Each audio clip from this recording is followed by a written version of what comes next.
Non-competition clauses go one step further. They attempt to prevent an employee from engaging in employment or work that could be considered competitive to their former employer.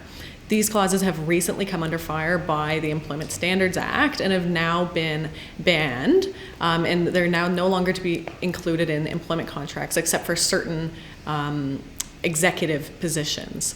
It's common to see non-compete terms in employment contracts, but they often won't be enforceable. As Simone was discussing, they need to be reasonable, and courts have interpreted most of them to not be enforceable in terms of their scope, duration, and geography. Stemming from that, the Employment Standards has banned them outright, so now you can no longer include these non-compete terms in employment contracts except for those executive positions.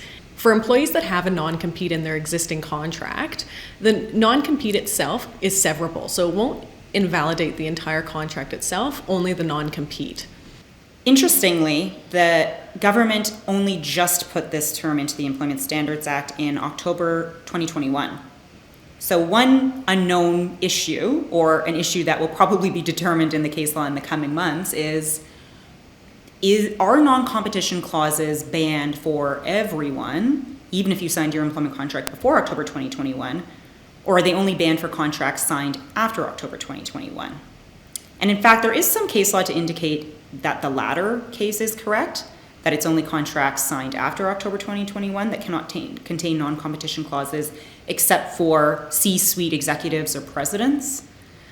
However, it's possible that a case might come out that say non-competition clauses are outright unlawful in Ontario now because of the recent changes to the Employment Standards Act.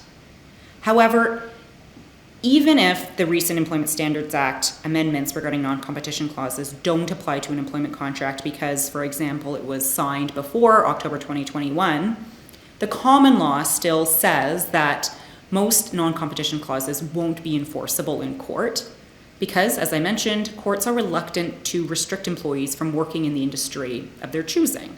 It's seen as overly harsh and unfairly restraining their ability to earn a livelihood,